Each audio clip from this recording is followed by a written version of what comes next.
And hello and welcome to AleksTabletops MTG Quick Study Direct Challenge 6. My name is Alex and let's start our 6th Direct Challenge match. Okay, let me switch and start. So in this matchup, I RippyG face SkofiSun again. Yeah. So we're going to see what decks we're playing as. So because usually when we're playing with SkofiSun, we're kind of switching decks. We rarely playing like with the same decks each match. I might stick to certain matches, but SkofiSun usually likes to change up after each match to basically test out each deck. Because we don't have that much time to usually play throughout the week. And okay, for me it's a good start. I mean, every time that I have an opening hand Fountain of Renewal, I'm happy about it. I love this card, it's pretty sick. While game is progressing, a quick reminder that MTG Quick Study is a series of one-match episodes that focuses on learning from my matches, pedagogy, and trying to analyze them. When Direct Challenge, part of this series is an interactive way for you to challenge me and have the chance to be a part of MTG Quick Study willingly, not just by random, and also show off your decks, skills, and learn from your mistakes. So yeah, apparently opponent continues to play with the Selesnya deck, and we're continuing to play with not a Selesnya deck. Consider the fact that all three matches were kind of similar, or maybe not, I don't remember. No. I don't believe that this one could become a best of 3 though. Because in certain cases, if SkofiSun, for instance, will decide to play a 3 matches in a row with the same deck, then I would make this episode a part of the best of 3 direct challenges. If we will continue to play with the same decks. But I believe I actually choose a different version of the deck. Hello, say goodbye to a poison departure. Yeah. The start of the game not necessarily in our favor. We already lost Fountain of Renewal, we lost our one of the main strategy creatures.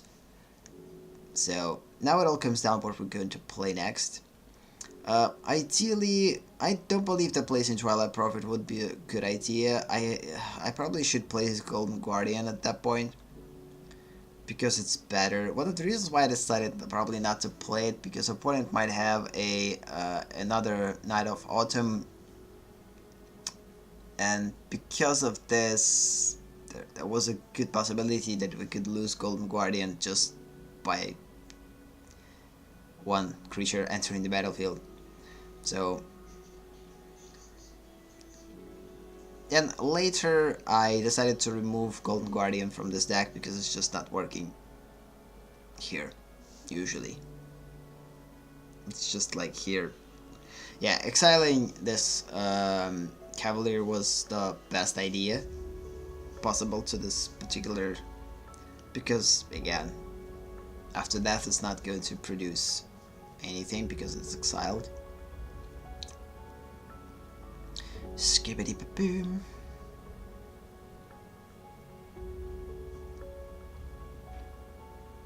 Just looking through the game, seeing where it leads us. Okay, this guy's kinda cool. So every time that it attacks, you can tap a certain amount of creatures, and for each creature tapped that way, it gets +1/+1. As I remember properly, it's a pretty sick card. It's pretty strong.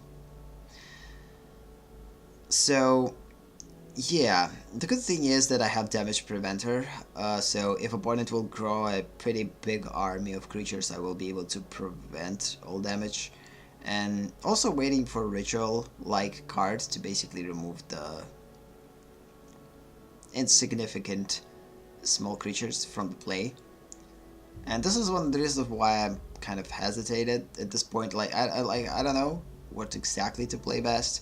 Golden Guardian could seem a good idea, but I'm still kind of hesitant because of the second copy of the Night of Autumn, which I believe opponent still has in hand.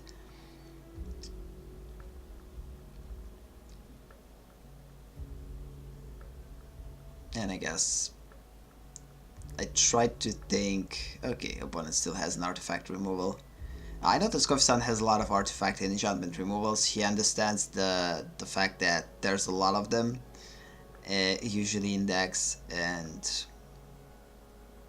he kind of, as he told me, learned the hard way that you need to put a lot of enchantment and artifact removals. And usually he has like lots of them. Most of the people put like at least 1 or 2, but he usually puts like at least 4, especially here. Which I think it's too much. But it all it all depends on what you have. So for instance, in his particular instance, both like even if he has 4 enchantment removals and artifact removals, they are justifiable just because they do something besides just removing an artifact. So they have a chance.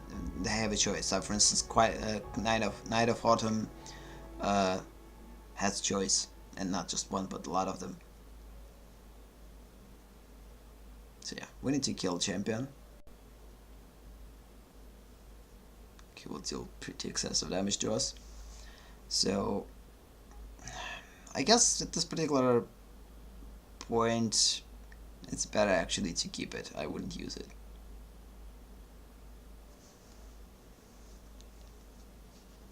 The thing is, like, again, this is like Twilight Prophet is there, but it's not working how it should work. So we need to put Tendershoot Dryad in play as fast as possible to start to utilize the ability of Twilight Prophet, so is the Tendershoot Dryad. So I guess I'm waiting for that. So now the cool thing is the opponent doesn't have card advantage, so now opponent plays with the top of his library, and we have 5 cards in our hand, so it just basically makes this game in our favor. Even considering the fact that we don't have more lives than opponent and less creatures than opponent. That was probably not the best choice though. But I better do that now than later.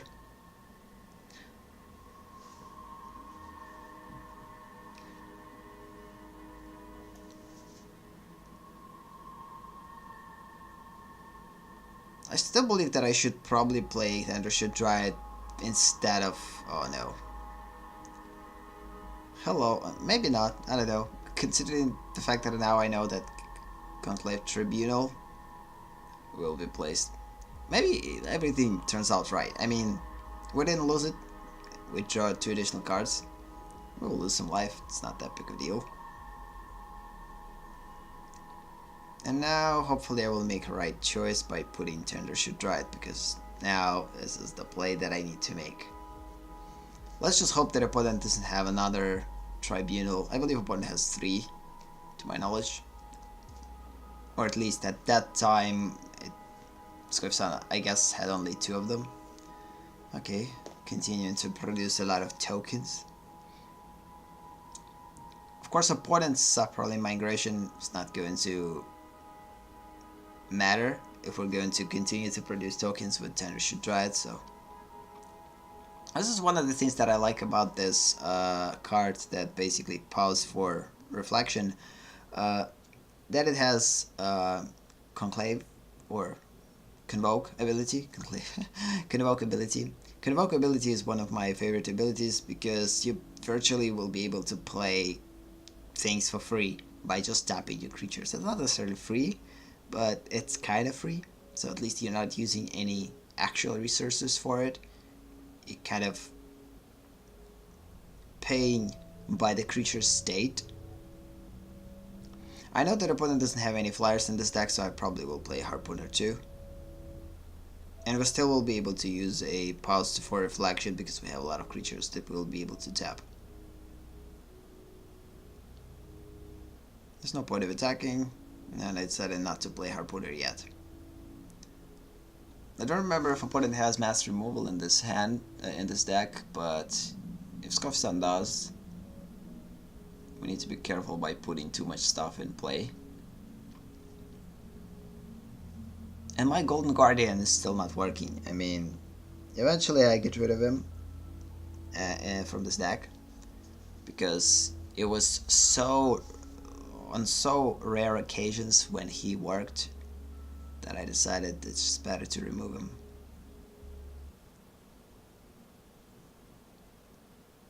Even here, the only way to utilize him is to basically make him fight with Poison Tip Archer, which is disrupting the strategy. If I had more lands, I would probably put Harpooner. He would become bigger, and then I would fight Golden Guardian with the Harpooner. But again, I don't have mana for it, so there's just not that many cases for a Golden Guardian to work in this deck. Although it seems like it could work here. One of the reasons why I'm deciding to start attacking, because again, it's better to do that now, because there's a good chance that opponent might get something that might boost Saprolings. So, and if opponent still plays with the same deck, yep, talking about. I believe she gets +1 for each creature. Yeah, so.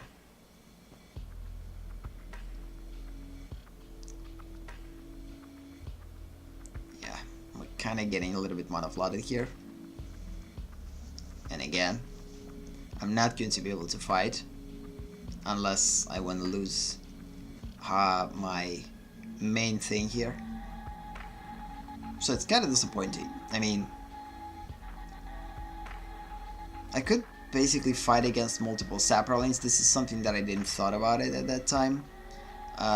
So we will be able to fight. We're actually able to fight multiple times. So I actually could force this Golden Guardian to fight 2 Saprolings and basically transform it.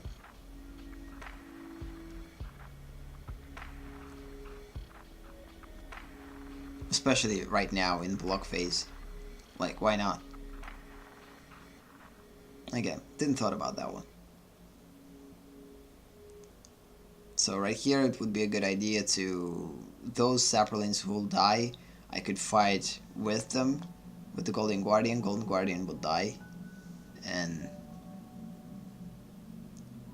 guess why 8/8 died? Because opponent killed small creatures. So yeah, that was pretty interesting. I believe SkofiSun probably didn't thought about that one. About the fact that if you're going to kill all your small Saprolings, then you're going to lose 8/8. Sometimes you basically just not noticing this thing, that the only thing that holds this creature alive is other creatures, and if you will kill those creatures, this creature will die too, because there's just not enough power to keep it alive.